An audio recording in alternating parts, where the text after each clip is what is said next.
गुरुजी ने राम जी को क्या बताया और राम जी ने क्या सुना, ये बाबा तुलसी ने नहीं लिखा है। वाल्मीकि रामायण में तो इसका प्रसंग है, लेकिन तुलसीकृत रामायण में इतना विस्तार का ये वर्णन नहीं है कि क्या है। उसमें तो सिर्फ एक चौपाई कहती बाबा तुलसी ने कि ये गौतम नारी शराबवत उपह देह धर धीर, चरण कमल रज चाहती कृपा करो रघुवीर। हे राघव, ये गौतम जी की नारी है, इस पे अपराध बन गया है और ये अपराध के कारण इसको शिला बनना पड़ा है। प्रभु राम जी बोले क्यों, उद्धार कैसे होगा?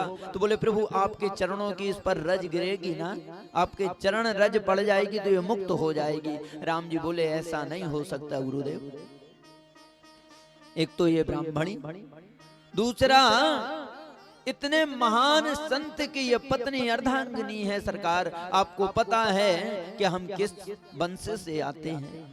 हमारे वंश में अगर कोई ब्राह्मण का छोटा सा बालक या बालिका भी आ जाती है तो हमारे परिवार में वृद्ध से वृद्ध व्यक्ति अपने मुकुट पगड़ी को उसके चरणों में रख देता है गुरुजी, और आप बोल रहे हो कि चरणों की रज दे दो, ये कैसे संभव होता है? गुरुजी बोले देखो दयालुता हो आप में और मनुष्य में जमीन आसमान का फर्क है। प्रभु मैं सब जानता हूं, आप परमात्मा हैं। अगर यहाँ मानव बन के आए हैं तो ये मत भूलिए कि अगर आप कृपा नहीं करोगे तो ऐसे बहुत से पापियों को तारना है आपको।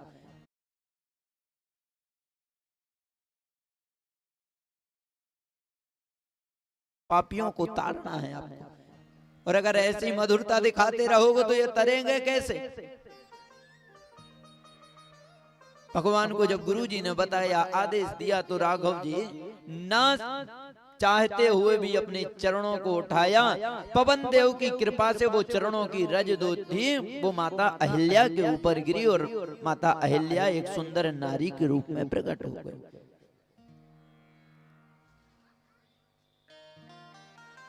सूर्यवंश के एक राजा हैं, इनकी कथा आती है महाराज के। इनके लिए देवताओं की सिद्धियां थी, जिन देवता को ये प्रार्थना करते थे वो देवता प्रकट हो जाता था। एक बार क्या हुआ, पवन देव के लिए इनने प्रार्थना की, पवन देव प्रकट हो गए। बोले महाराज मांगिए क्या चाहिए?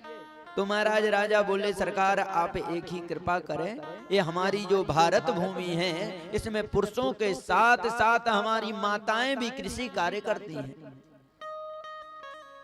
और हे प्रभु अगर कोई माता कृषि कार्य करते करते थक जावे, किसी वृक्ष के नीचे आराम करने लगे, उसकी कदाचित नींद लग जाए, प्रभु आप इतनी मर्यादा से बहना, इतनी मर्यादा से चलना कि कभी उसके अंग का कोई वस्त्र आपकी वजह से उड़ ना पाए। हे प्रभु इतनी कृपा आपको करनी है।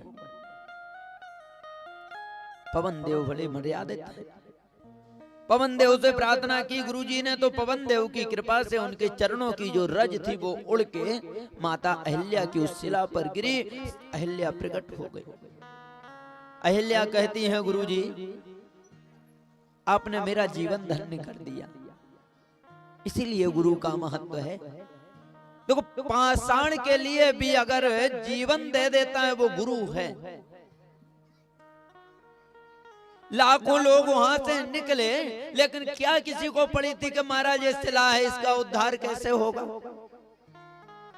वो तो गुरु कृपा ही है। गुरु कृपा केवलम ऐसी एक गुरु कृपा है जो वैकुंठ को भी सरलता से हमको प्राप्त करा देता है। पहले माता अहिल्या ने गुरु जी की स्तुति की, फिर राघव जी से कहा हे नाथ जीवन बीत गया, मैं तो मांगने ही वाली हूं। सरकार जीवन बीता मांगते मांगते, लेकिन हे राघव आज बिन मांगे आपने दे दिया है सब। किसी व्यक्ति से कुछ हमको चाहिए तो मांगना पड़ेगा, भाई ये वाली चीज चाहिए, तो वो योग अगर उसके पास होगी तो देगा। लेकिन एक परमात्मा है जो बिन मांगे दे देता है। बोले हे प्रभु आपने तो मेरे को सर्वस्व बिन मांगे ही दे दिया। राम जी बोले क्या दे दिया? देवी ऐसा क्या है जो हमने बिन मांगे दिया है? बोले सरकार ये जो चरणों की आपकी ये रज है आपके ये चरण हैं, ये सिर्फ हम पर ही क्यों कृपा की? आपने ब्रह्मा इत्यादि जनों पर इस चरणों की कृपा नहीं की। आपने जब बामन का रूप लेके आए और जब भैया विकराल रूप लिया तो ये ब्रह्म लोक में चरण गए और ब्रह्मा जी ने इन चरणों को धुल के अपनी कमंडल में रख लिया, लेकिन इन पैरों को उनके यहां तक नहीं पहुंचाया। चरणों की जो गंगा थी वो आपने ब्रह्मा जी को दी। और सुनो, जब ब्रह्मा जी को कमंडल में गंगा जी को दिया तो भगवान शंकर को भी आपने अपने चरणों की सेवा नहीं दी। वो चरणों की जो गंगा थी, पाद गंगा थी, वो भगवान शंकर के चरणों सिर पर गिरते हुए आपके चरणों तक इस धराधाम पर आई और सबका कल्याण करने लगी। हे नाथ, आपकी यही कृपा है कि आपने चरणों का जो दास मुझे बनाया है, ये चरणों को सिर पे रखा है। नाथ, तृप्ति हो गई हूं, अब और कुछ मांगने की इच्छा नहीं है। अंत में प्रभु ने माता अहिल्या को अपने पति लोक जाने की आज्ञा दी और माता अहिल्या अपने लोक को प्रस्थान किया। आगे चल के भगवान जनकपुरी में पहुंचे हैं।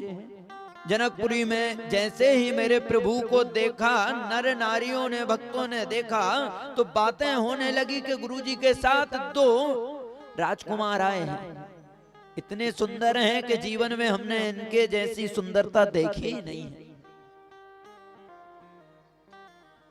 सखियों ने बात की आपस में, लेकिन जिस गली से मेरे प्रभु निकल जाते तो फूलों की वर्षा करने लगती। पहुंचते पहुंचते मेरे सरकार उस रंग महल में पहुंच गए जहां पर वो धनुष यज्ञ रखा गया था। यहां भी बड़े बड़े राजकुमार आए, धनुष को उठाया, लेकिन महाराज हिला भी नहीं पाए। कहते हैं 10,000 राजाओं ने भी उस धनुष को उठाया, लेकिन वो हिला भी नहीं। कई जगह प्रसंग आता है कि महाराज एक एक करके हर राजा ने धनुष को उठाया है। ऐसे 10,000 राजाओं ने उस धनुष को उठाया, लेकिन वो हिला डुला भी नहीं।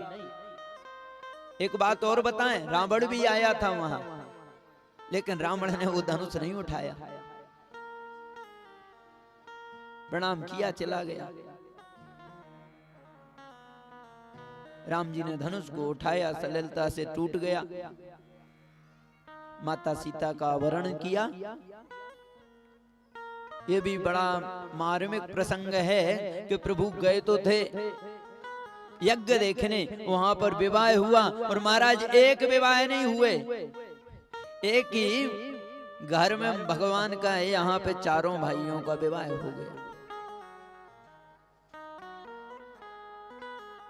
ऐसी जीवन की एक पहली बारात है प्रभु राम की कि बारात का ना तो कोई अता है, ना पता है, ना कुछ नहीं है इनके बारात का पता। सबके सब पहुंच गए।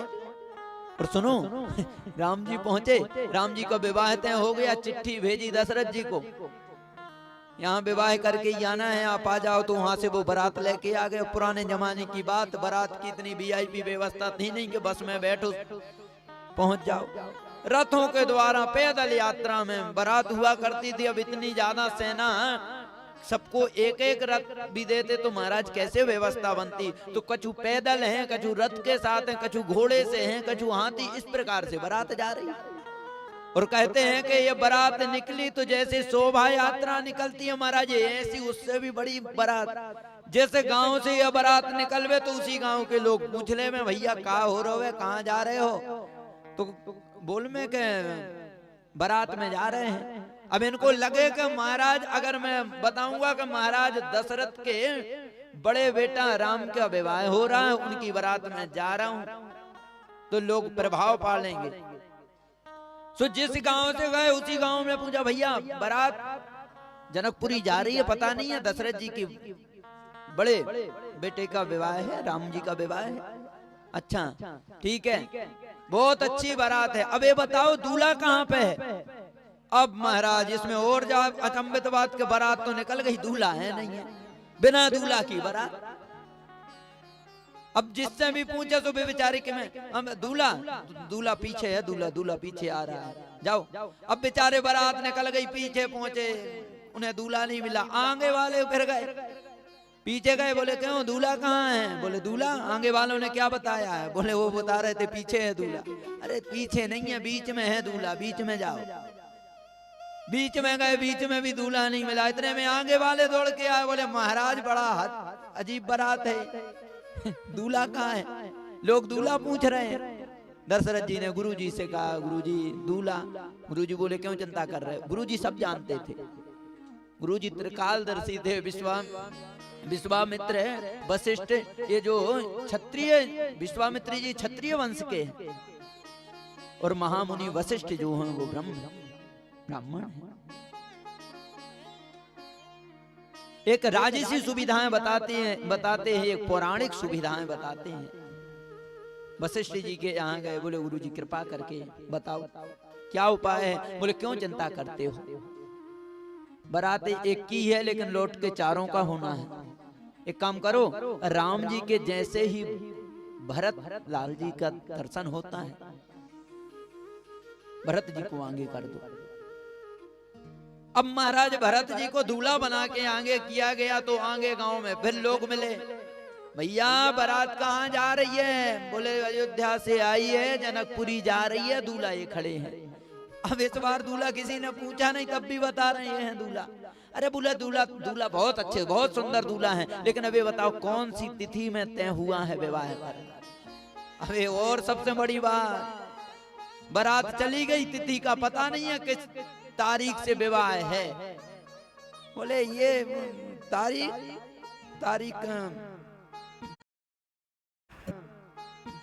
पीछे महाराज जी गुरुजी आ रहे हैं, पंडित जी से पूछिए। बोले तुम लोग? अरे बोले हम तो बारात में बस में बैठ गए, चले आए, हमें नहीं पता। क्यों? क्योंकि हमें तो भोजन से मतलब है महाराज, बफर सिस्टम रहेगा, बढ़िया भोजन मिलेंगे, और डेट को हमें पता नहीं। और ज्यादातर आजकल की बारात भी ऐसी होती है, यहाँ से गए, जयमाला देखा, खाया पिया, भैया अब गाड़ियां मुड़काओ, विवाह। अरे बोला ये तो दुल्हन का काम है, 2-4 जने रुक जाओ गाड़ी में, सुबह विवाह करके ले आना, हम लोग जाते हैं। तो बराती भी ऐसे ही देखे, इनको क्या पता। अभी जैसे तैसे बोले ये तो बहुत बढ़िया है, तिथि भी याद नहीं है, बारात भी ऐसी लंबी चौड़ी। और पहले कहते थे कि बारात कुछ समय पहले ही से पहुंच जाती थी, और महाराज कई दिन तक विवाह चलते थे। आज तो एक ही रात में घंटे 2 घंटे में विवाह संपन्न हो जाते हैं। राम जी की ऐसी बारात की तिथि भी पता नहीं। अब लोगों ने ताना मानना चालू कर दिया। अच्छा समझ गए हम क्यों जा रहे हो पहले से? अयोध्या में सत्तू खाते खाते खत्म हो गया आपका काम। बहु व्यंजन मिलेंगे वहां पे, बहुत ज्यादा भोजन मिलेंगे, इसलिए जा रहे हो। अब लोगों ने इनको व्यंग करना चालू किया, तो फिर पहुंचे राजा जी के यहाँ। दशरथ जी से बोले सरकार इसकी कछु तिथि बिथि तो बताओ, विवाह की बारात तो लिया। बोले तिथि हमें खुद नहीं है पता, हमारे पास तो एक चिट्ठी आई थी कि आ जाओ बारात लेके, सो आ गए। अब ये तो सब वहीं डिसाइड होगा कब से विवाह है, क्या मुहूर्त है। तो ऐसी एक अजब बारात राघव जी की निकली कि इनकी बारात का कोई तिथि, कोई दूल्हा, कुछ सुनिश्चित नहीं है। हालांकि जब वहां पर पहुंचे तो ये पूरा सुनिश्चित हुआ, सब विवाह बड़े धूमधाम से मंगल विधान से हुआ। लेकिन जब यहां से निकले तो महाराज बारात भी ऐसी थी। अंत में भगवान राघव जी का विवाह हो गया। विवाह करके और भी सभी विवाह करके अपने वापस आए अयोध्या में। कुछ काल तक तो रहे। इसके बाद में एक दिन राजा दशरथ ने अपनी दाढ़ी में एक सफेद बाल देख लिया। तुरंत गुरुजी को बुलाया, है गुरुजी अब हमारी उम्र हो चुकी है, अब हम भगवान का भजन करना चाहते हैं, ये राजभार जो है ये राम जी के लिए सौंप दो। गुरुजी बोले कोई बात नहीं।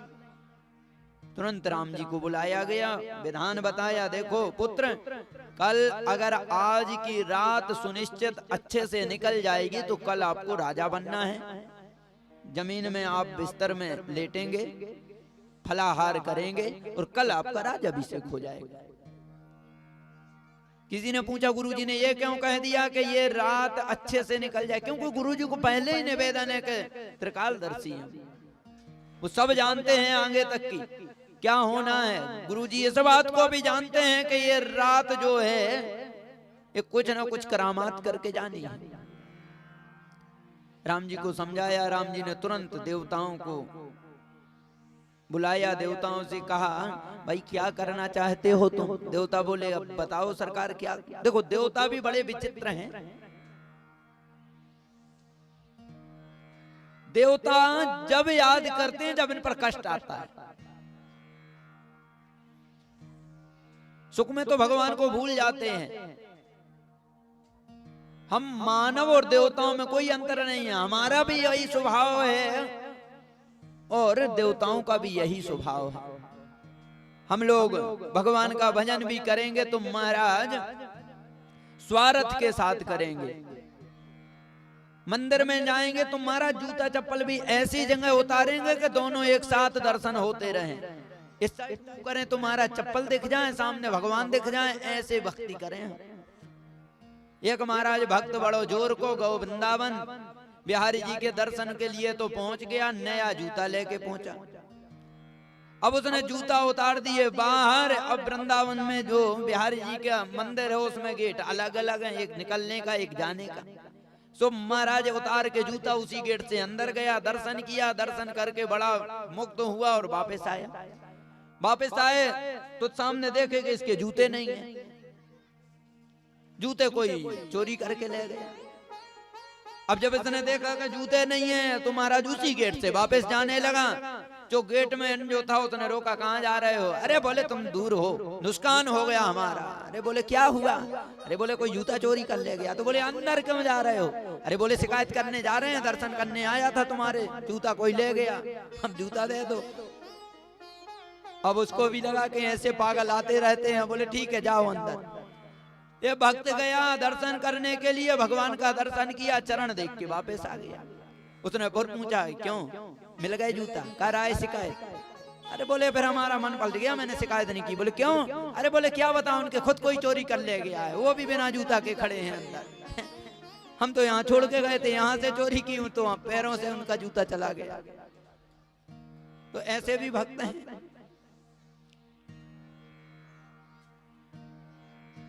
देवताओं का भी यही स्वभाव है। जब देवताओं पे कष्ट पड़ता है तो भगवान के पास त्राहिमाम करते पहुंचते हैं, और जब इनका स्वार्थ सार्थक हो जाता है तो भगवान को भूल जाते हैं, फिर भगवान को एक अगरबत्ती भी नहीं चढ़ाएंगे। तो ये स्वभाव है इनका।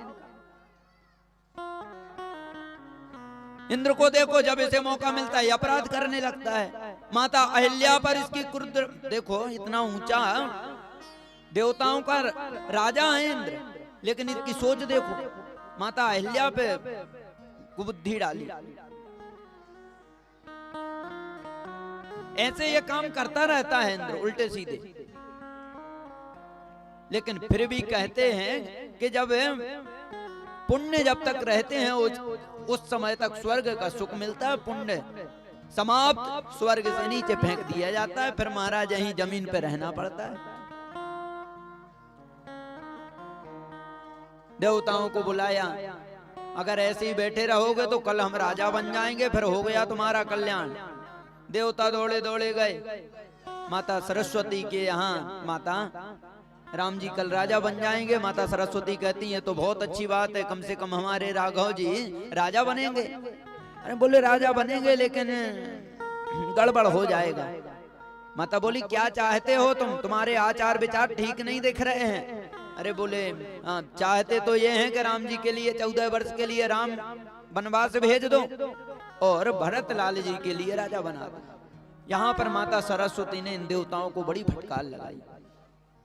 माता जी कह रही ऊंच निवास नीच करतूती, देखी न जाए पराई विभूति। इतने ऊंचे पद पर बैठ के ये छोटी सी सोच है तुम्हारी। अंत में देवताओं ने प्रार्थना करी कि हे माँ, हमारे लिए प्रभु राम ने ही भेजा है, चाहते तो वो स्वयं हैं, लीला करने आए हैं यहाँ पर। माता सरस्वती को जब बताया तो माँ सरस्वती ना चाहते हुए भी अयोध्या गई, और इनने पूरी अयोध्या में देखा लेकिन कोई भी ऐसा इनको व्यक्ति ना मिला जिसकी बुद्धि ये खराब कर सके।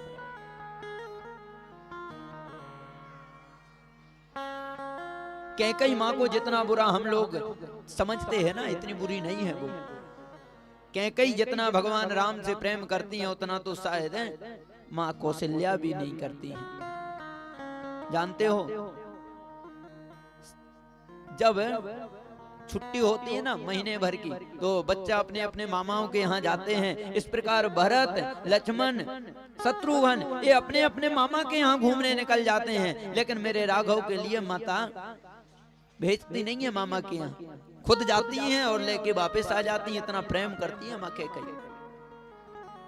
अपने ही साथ सुलाती हैं, अपने हाथों से भोजन कराती हैं और राघव के साथ खुद खेलती हैं। इतना अटूट प्रेम है माँ कैकेयी का राम जी के प्रति।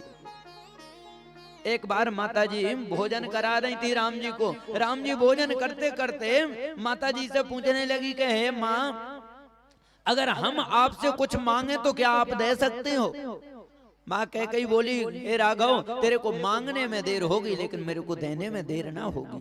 तू एक बार मांग के देख, अगर तेरे काम मेरे ये प्राण आ जाए, मेरे ये शरीर के एक एक रोम काम में आ जाए, खुशी से दे दूंगे। तू एक बार मांग के देख ले बस पुत्र। राम जी बोले, अगर मैं जो मांगू और वो आपने दे दिया तो हो सकता है कि इस संसार में आपके नाम से कोई भी व्यक्ति अपनी कन्या का नाम नहीं रखेगा। कैकेयी बोली, करना क्या है राघव, अगर तू प्रसन्न रहे तो मेरे को नाम भाम से कुछ नहीं करना है। हे माँ, समाज तेरे को गाली देगा, देने दे, तू तो खुश रहेगा।